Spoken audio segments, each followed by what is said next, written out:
The beautiful statue behind me is that of the Russian Emperor Peter the Great, here in the city which he founded, St. Petersburg, now called Leningrad. Peter called this port city Russia's window to Europe.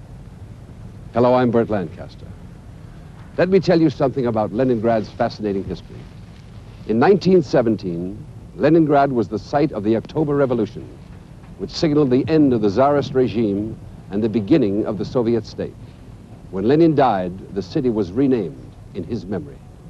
In the history of the unknown war, Leningrad stands out as a symbol of the courage and persistence of the Russian people. For days, weeks, months, years, Leningrad resisted capture by Hitler's forces. In the aching cold of winter, with nothing to eat, no way to keep warm, hundreds of thousands of Leningraders perished from starvation or simply froze to death. Still, they fought on.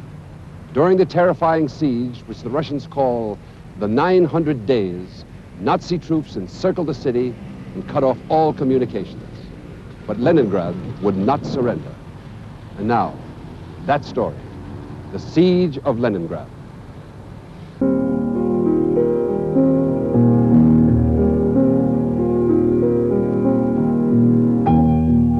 Leningrad, founded by Peter the Great on the marshes of the Neva River, one of the world's most beautiful cities, often called the Venice of the North, an extraordinary city that enjoys a very special place in the hearts of its citizens.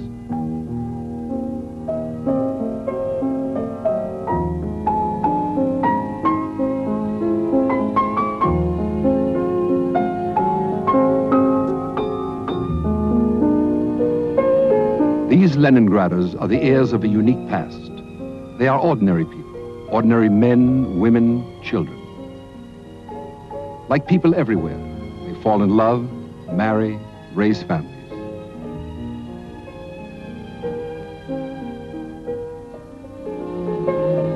And dream dreams.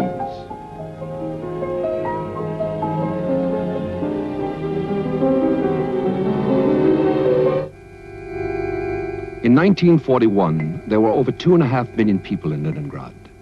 For them, the war would be different. Success or failure would depend as much on their strength as on the brilliance of the generals. 2.5 million Leningraders. 1 out of every 3 of them would die of starvation, of bombs, of shells, of sub-zero cold. They would die by the hundreds of thousands, men, women, children.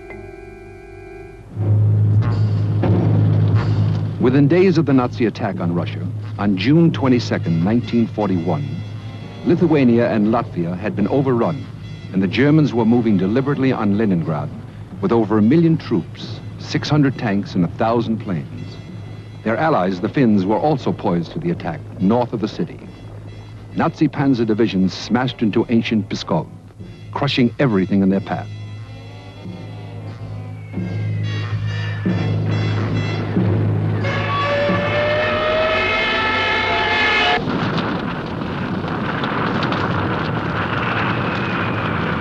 The road to Leningrad was in flames.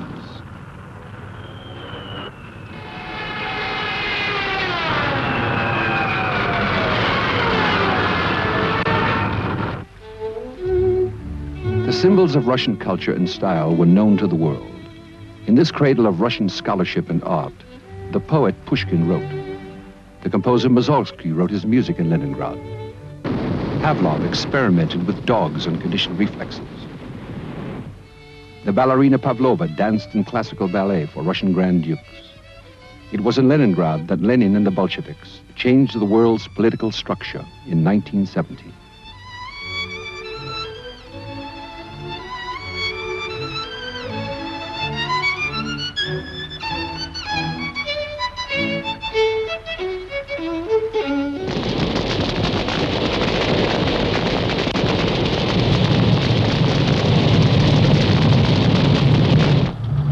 The German Army Group Nord was expected to conquer Leningrad in 4 weeks by July 21st, 1941.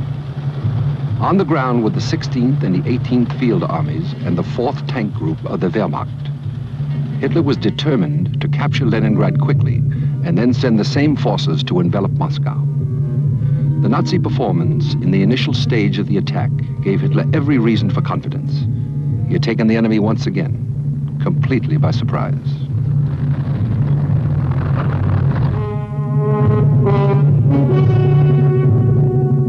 In command was Field Marshal Ritter von Lieb.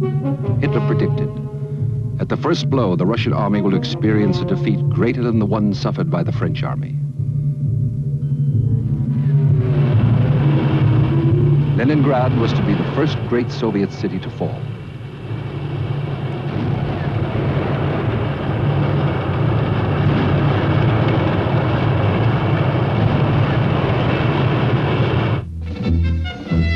In all her long history, Leningrad had never been invaded. Now her children prepared to defend her. In the very first days of the war, hundreds of thousands of Leningraders enlisted for military service. They were formed into units of Opolchenia, the Home Guard, ill-trained, ill-armed. More had volunteered, but could not be spared from vital war industry plants.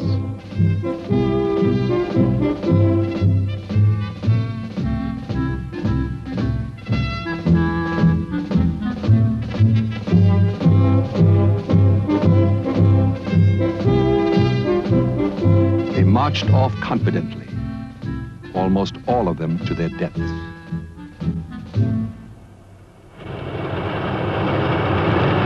They were fighting for time to build defenses. Into the birch forests, into the battle.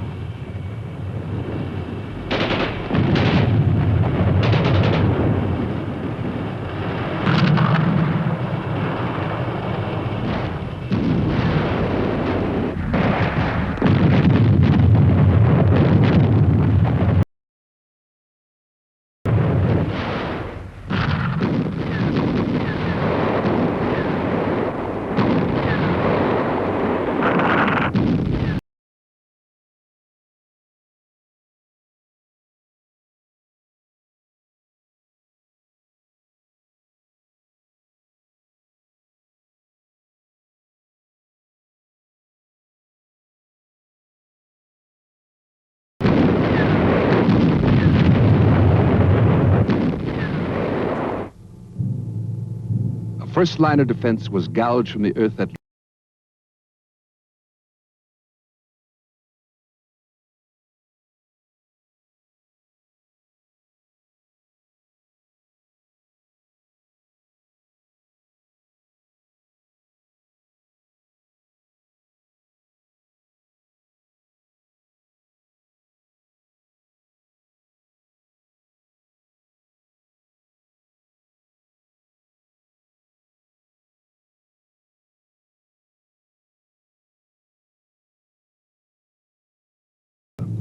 ...125 miles west of the city.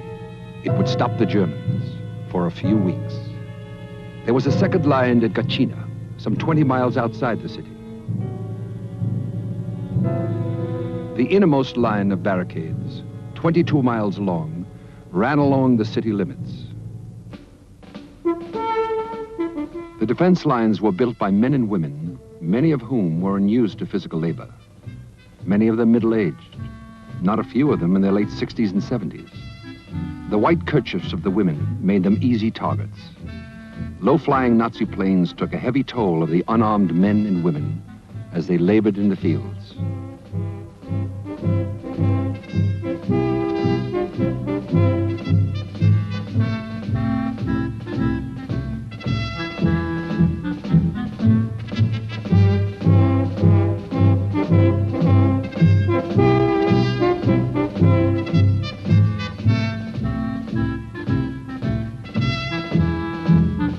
In all, they put up 350 miles of defense works, 15,000 bunkers. It took nearly 500,000 people to build them.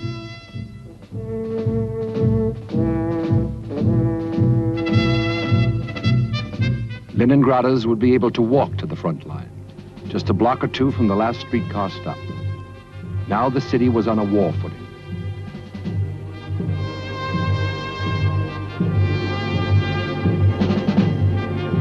Leningraders saw everything.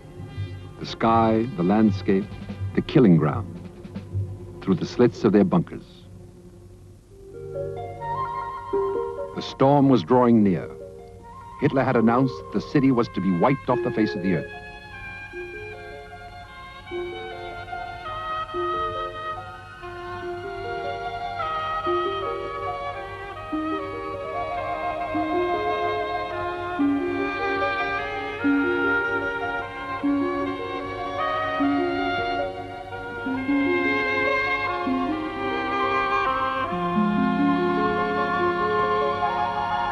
The sky pulsed with the rustle of wings, many wings.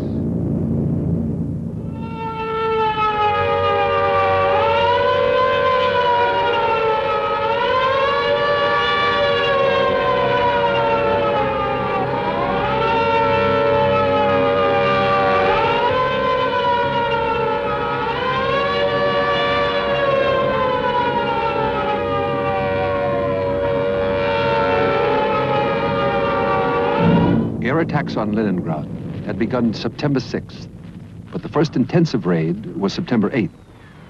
The Germans came that night in two main waves. The first wave at 6:55 p.m. dropped over 6,000 incendiary bombs. At 10:35 p.m., a second wave of bombers dropped high explosive bombs of 500 to 1,000 pounds.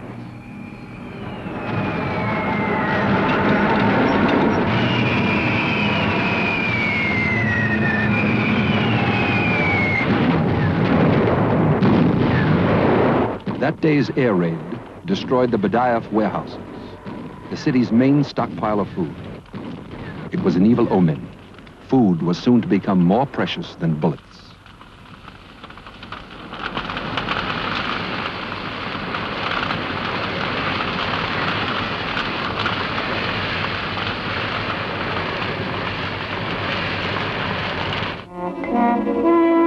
With the bombs, the Nazis dropped leaflets. Today we shall do the bombing. Tomorrow you shall do the burying.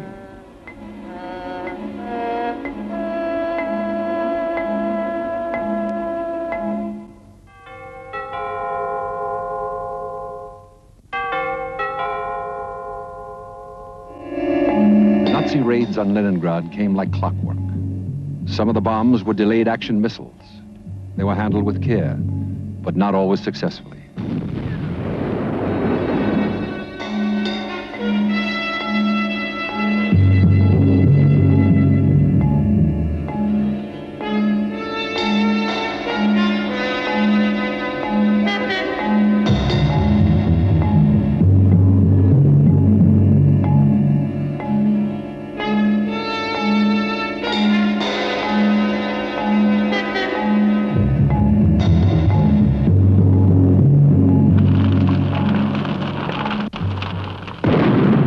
Hitler declared, the war against Russia is a war of ideologies. The capture of Leningrad will deprive the Russians of the symbol of their revolution.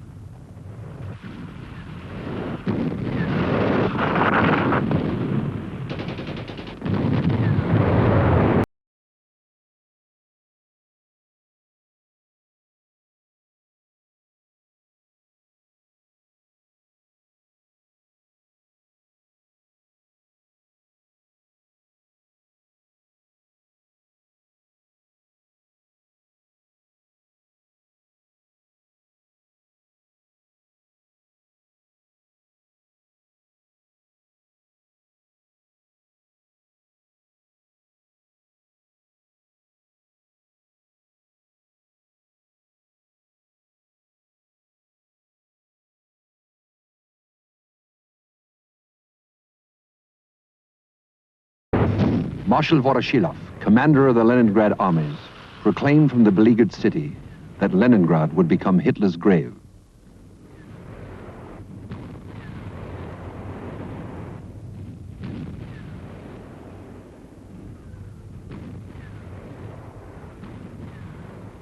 The Soviets struck out from Luga desperately and succeeded in turning the German thrust northward. But the circle of steel was quickly closing around Leningrad. Von Halder, chief of the German general staff, made some ominous notes in his diary.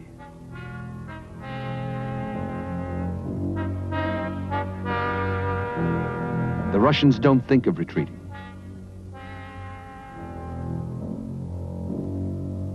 The news from the front says again that the Russians fight to the last man everywhere. Their men fight desperately and fanatically. But in spite of these observations, von Halder concluded that the Russian campaign was won. Leningrad held on. However, in September, the situation became more difficult. The fascists broke through the defenses, cut across the railroads, and reached the shore of Lake Ladoga. Leningrad was besieged. In a final effort to save Leningrad, Stalin ordered Marshal Zhukov to the beleaguered city.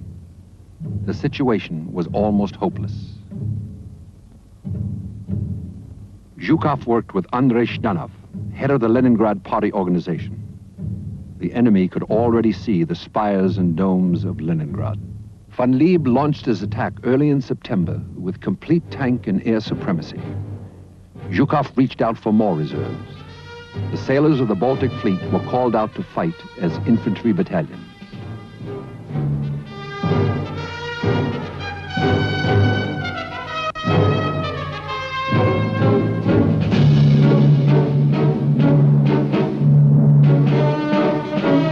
And they marched to the front with a mother's blessing.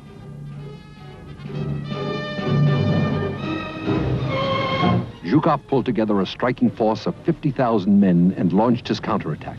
He ordered, "Hold or die." One of his men said to a comrade, "If you retreat, I will kill you.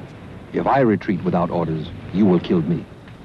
By September the 26th, though the city remained surrounded, the German advance had been stopped. This was the first Russian success.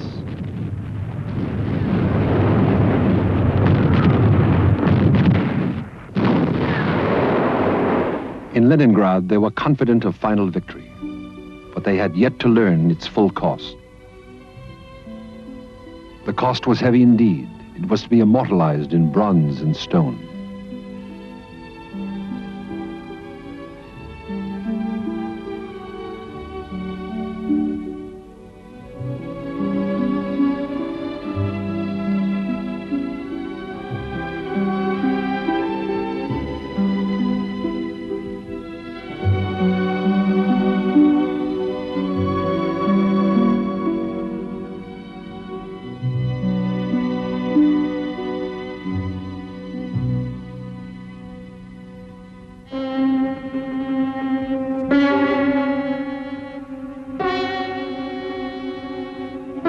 At the end of September, Hitler issued a secret directive. He ordered Leningrad erased from the face of the earth by bombers and heavy artillery. After the defeat of Soviet Russia, there would be no more reason for Leningrad's continued existence, he said. Should there be any offer of surrender, it was to be refused.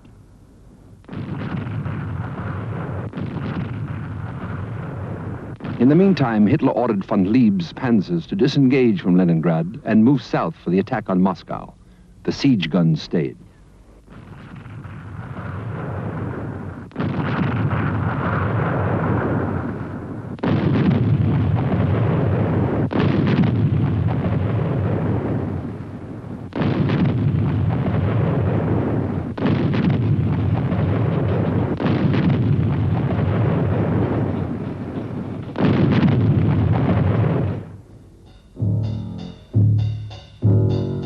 And then came the Russian winter. At first it seemed like a new adventure for the Germans, a vacation in the snow.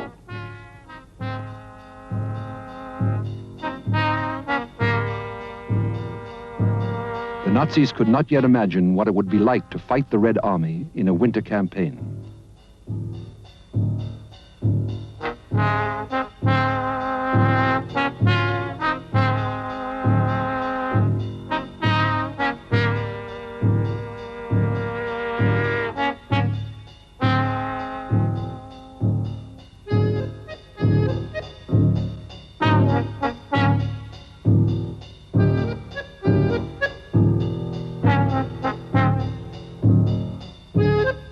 They continued to pound the city.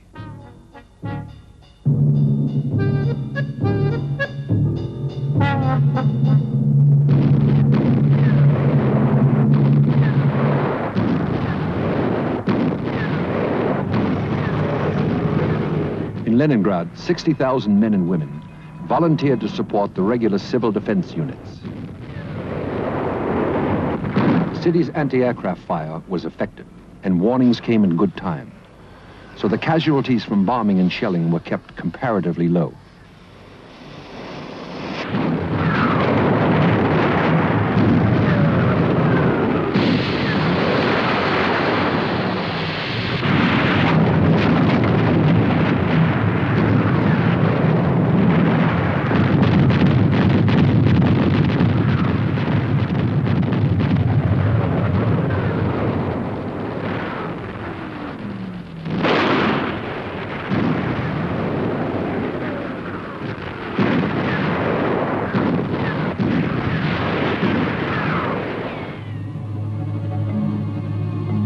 The winter had come early in 1941, and it would be severe. It added to Leningrad's trials. In December, the streetcar system ground to a halt. For Leningraders, in those bitter days of 1941, everything was at stake. Life, honor, happiness. They and the city they loved would be judged by how they responded to this mortal challenge. The city water mains froze solid. Pipes burst in apartments. Water had to be hauled from holes chopped in the ice of the Neva River.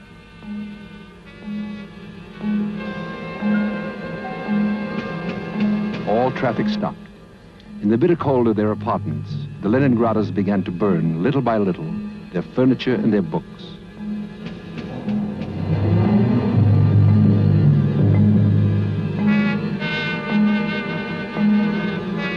Firewood was almost as valuable as life itself.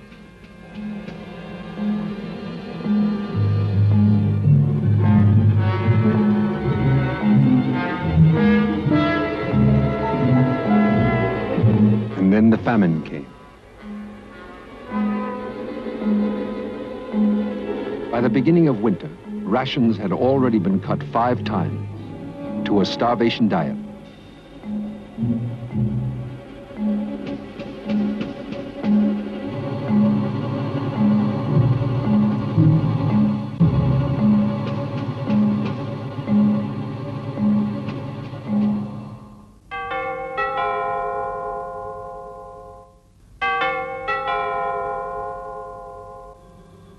Blockaded, Leningrad had hardly enough food to sustain life. Bread was made from wood cellulose and the dust from flour mills, mixed with cottonseed cake, as bitter as quinine. The ration was 2 slices a day, 4½ ounces.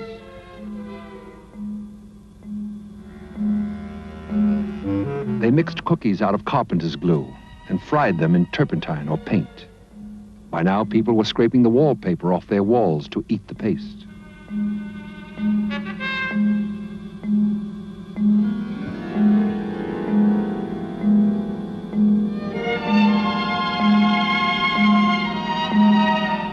The soldiers volunteered to cut down their own rations to help the civilians. But this was impossible. Soldiers needed strength to fight. To lose a ration card meant almost certain death.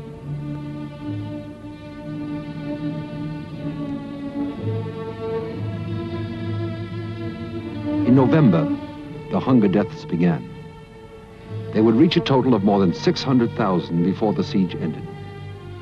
There was a certain order about death in Leningrad. The elderly went first, quietly. Men died before women, then teenagers. Death could come at any moment, in any place.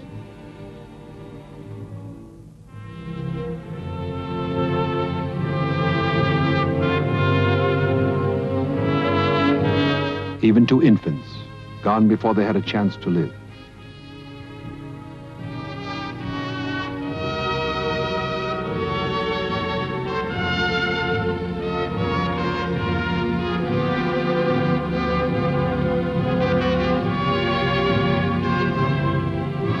The birth rate dropped to 0.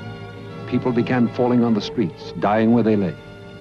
For the living, the corpses were evidence of their own fragile hold on life. Even some who tried to drag their own dead to the cemeteries themselves died on the way.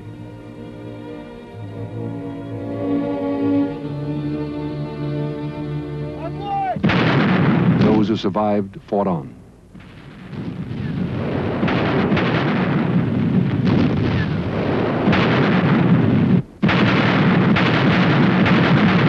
Nazi pressure was unrelenting. The temperature was dropping. It reached 5 below on the 14th of November.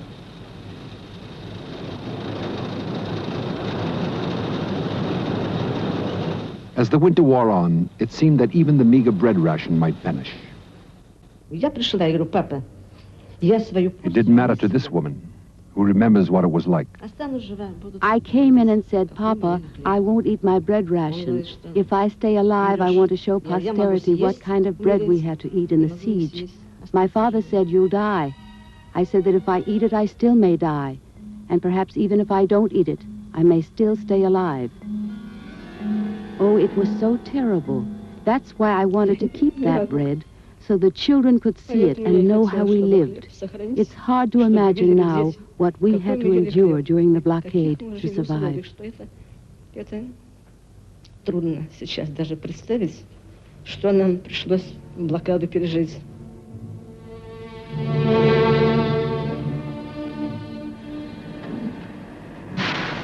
In spite of the hardships, most of the plants in Leningrad continued to turn out munitions.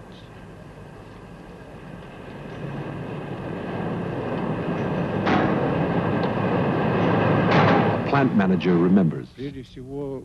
Above all, when you recall it, you're astonished by the firm belief people had in their victory. You know, it seemed at the time when things were so hard, there were no grounds at all for such a belief. Take evacuation, for instance. It was a much more difficult problem than trying to get supplies to the front line. It was hard to persuade people to leave the city. They just wouldn't move. They said, we'll win. We'll beat the enemy soon. I'm not moving any place. Even today, I can't really understand some things. I keep remembering one of the foremen. He said, I know I'll die in 3 or 4 days. I said, what nonsense are you talking? Why on earth will you be dead in 3 or 4 days? But he did. 3 or 4 days later, he died. These weary people sensed the moment their stamina would give out completely. In those days, you needed greater courage to live than to die. People worked long shifts, 16, 20 hours, in spite of the hunger and cold. As Leningrad history put it, at night the occasional flicker of fires and the red flash of exploding artillery shells lighted the gloom of the vast factories. But the Leningraders seemed to possess an indestructible will to survive. Leningrad is not afraid of death, they said. Death is afraid of Leningrad.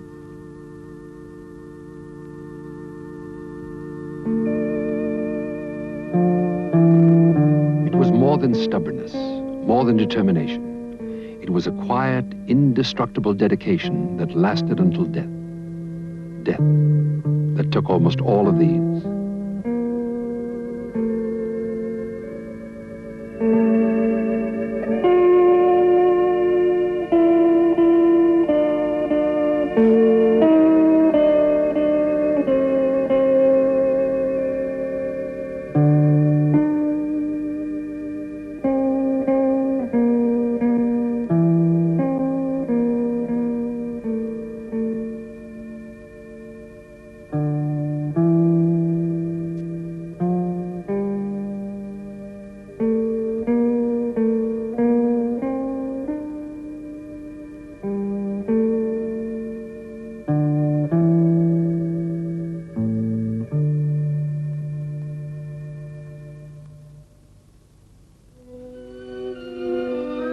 The city was dying, but the Leningraders didn't understand that. They had little food, little light, little heat, but they carried on their intellectual life.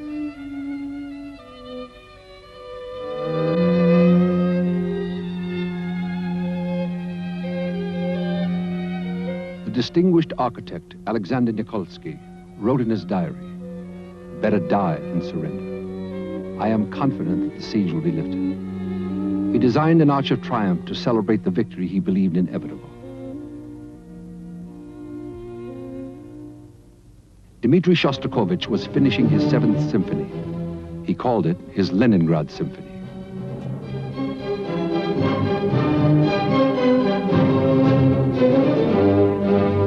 It was to be performed in Leningrad in the Philharmonic's damaged concert hall. while German shells still burst outside. The musicians came from the front line for the occasion.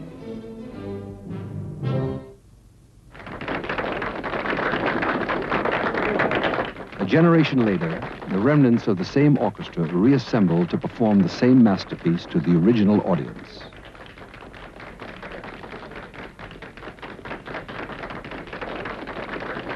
Only the survivors of the war were there.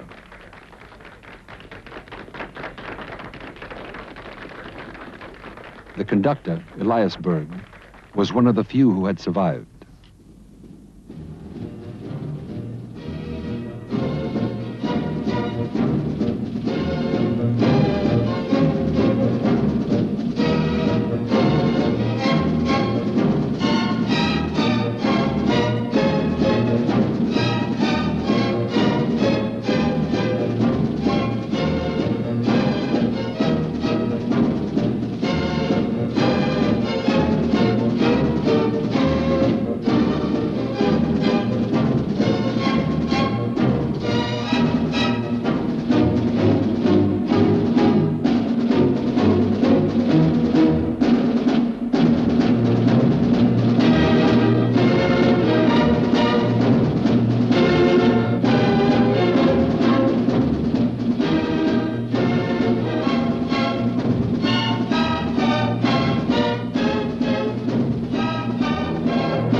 Supplies came in from all over the country by whatever means were available, but they were a trickle. There were too many mouths to feed. Partisans in villages outside the surrounded city, deep inside the German lines, brought in what food they could, risking their lives. They were near starvation themselves.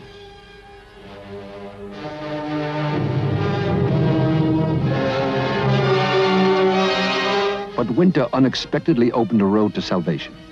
Lake Ladoga, north of Leningrad, was open on one side.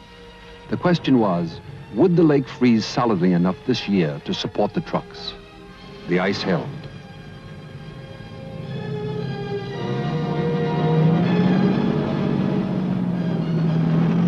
The convoys brought food in and took people out. The Leningraders began to call it the Road of Life. But it took 3 days of convoys to supply Leningrad for a single day.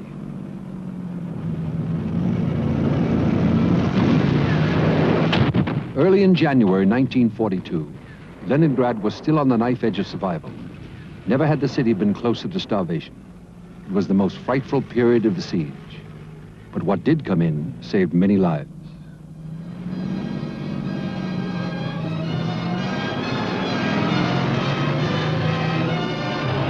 Convoys continued for as long as they could, as long as the ice beneath would hold during the thaw, even though some trucks vanished through shell holes they could not see.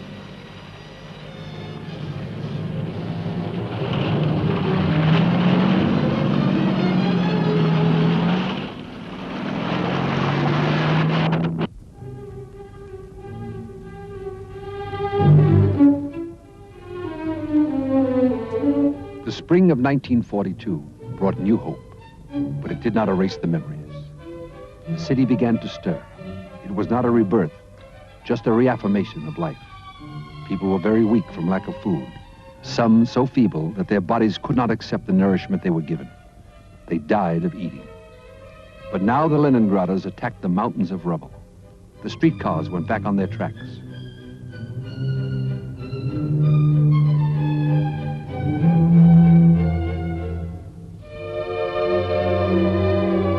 In one way, the city had been fortunate. In spite of the effects of starvation, there were no epidemics, as everyone had feared. It was as if the people would not allow themselves to be sick.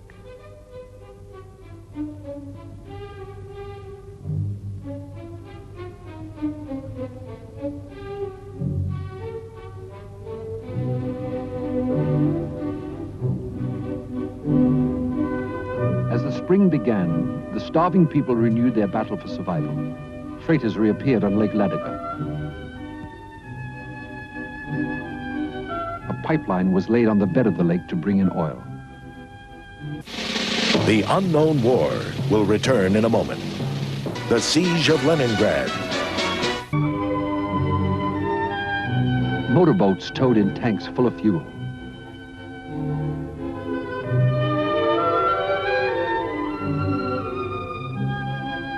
More fuel came in along ramps now underwater. The city squares sprouted vegetable gardens. Every inch of soil available was put under cultivation, even close to the front line.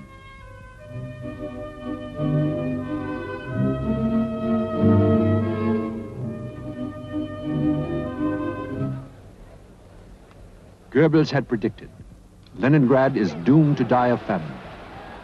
But the people hadn't heard his prediction.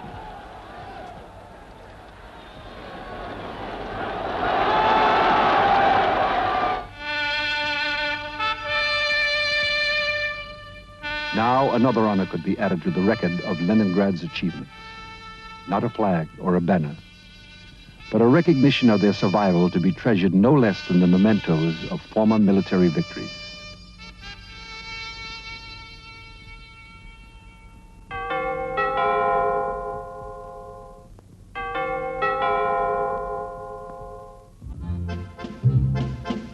More than a year had gone by, and Leningrad still lived. The German army faced a second winter in the woods outside the city. It would not be their last. Another Christmas.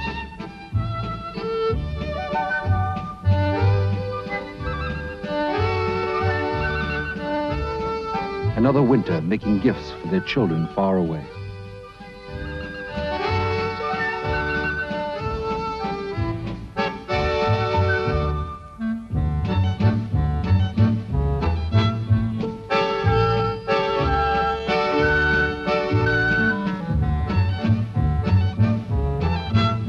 In the cities of Germany, the children received their Christmas gifts from loving fathers they could scarcely remember.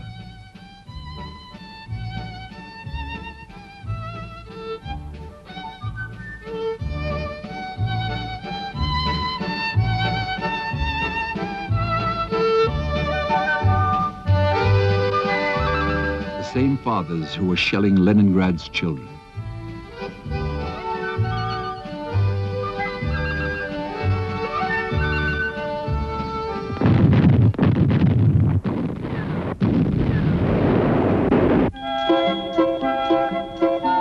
Christmas parties in Leningrad were held in bomb-proof shelters.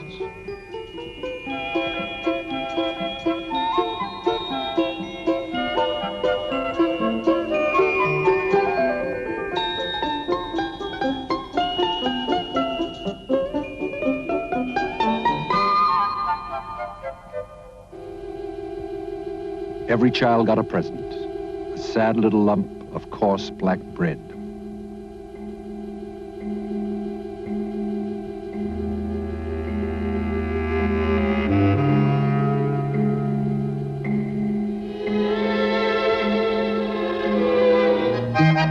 The children in Germany and in Russia, heirs to the outcome of this titanic struggle.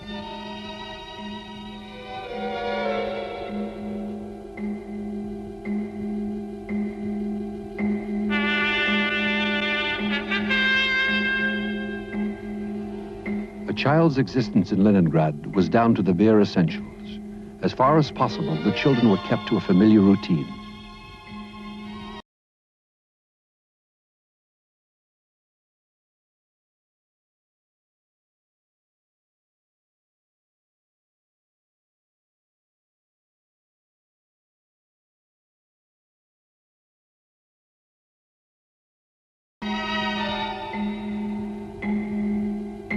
A time for play. A time for school, but school in a shelter.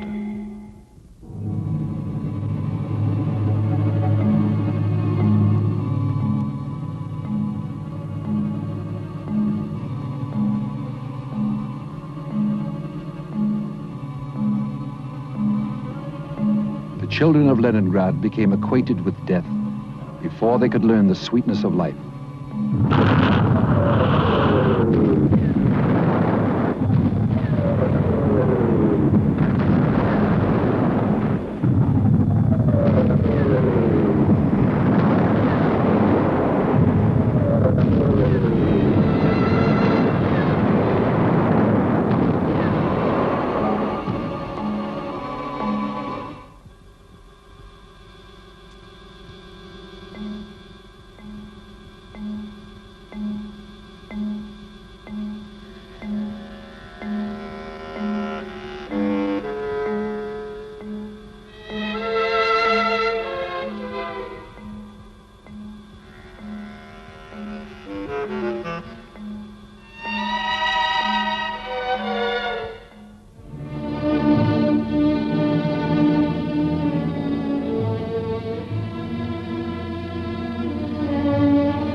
Leningrad, they, the children, discovered early what it was to bury a mother or a father.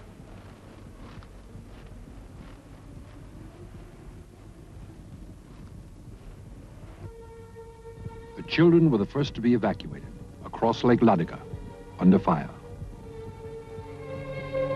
This woman was an eyewitness. Когда мы подошли, мы увидели.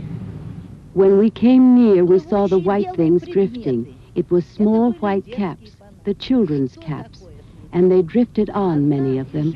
A woman said, "The children, the evacuees, the children."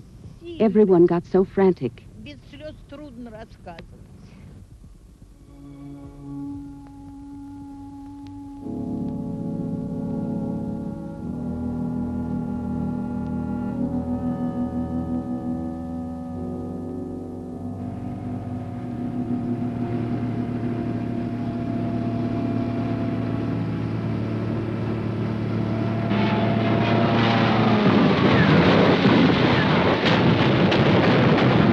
Ведь летчик, он знал. The pilot, the Nazi pilot, he knew who he was dropping his bombs on women and children.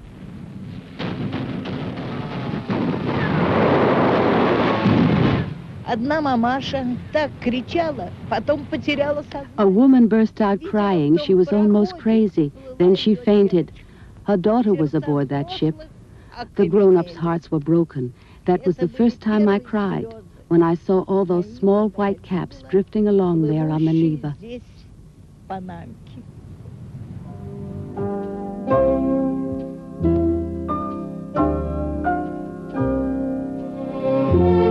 One of the children, Tanya Savicheva, kept a diary throughout the siege.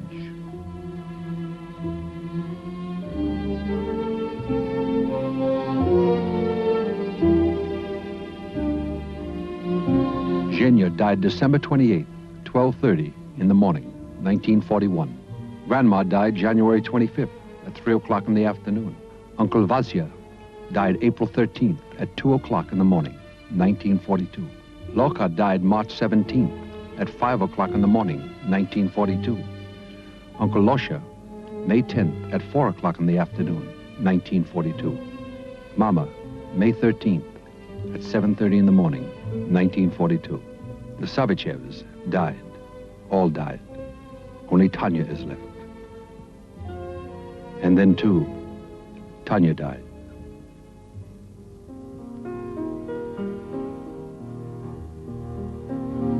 Today in Leningrad, the memories are not allowed to die.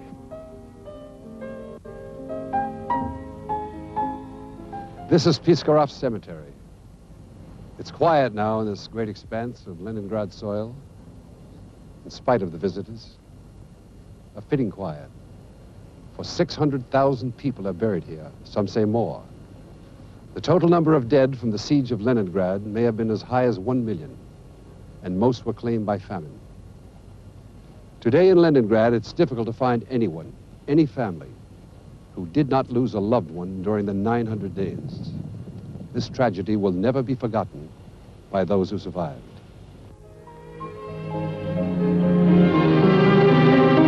No disaster ever visited on a city exceeds in magnitude or intensity the suffering of those 900 days.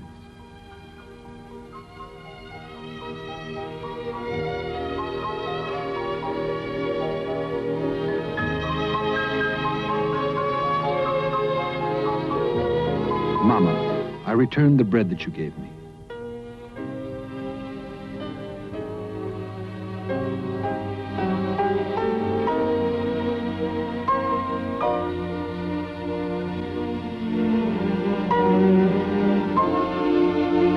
The mothers recall what they lost, the young, the innocent, the brave.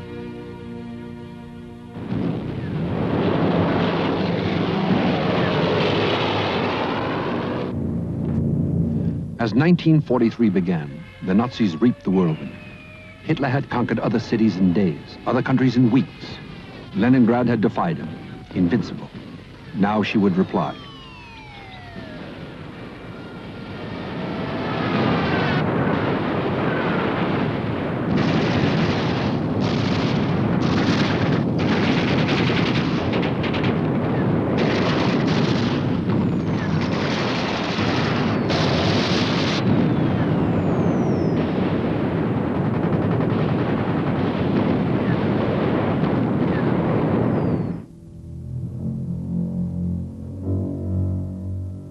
Some of Hitler's troops eventually did enter Leningrad, but not as conquerors.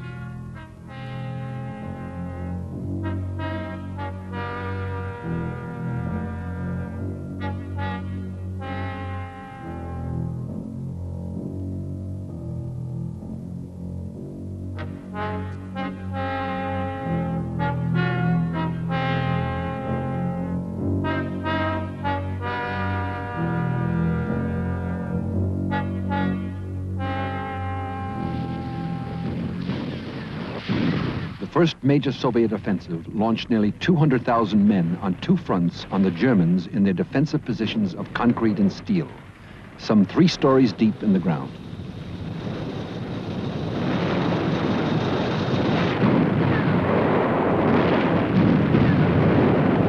When the Russian pincers met, they had punched a corridor to the outside. Leningrad was no longer an island.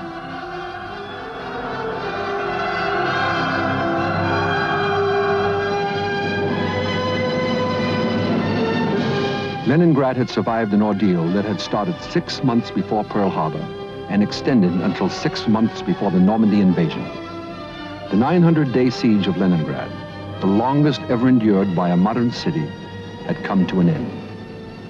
The Nazis had left hundreds of thousands of Leningraders homeless, destroyed 526 schools, 101 museums, 71 bridges, 1,000 factories, inflicted $80 billion worth of physical destruction, taken 1 million lives.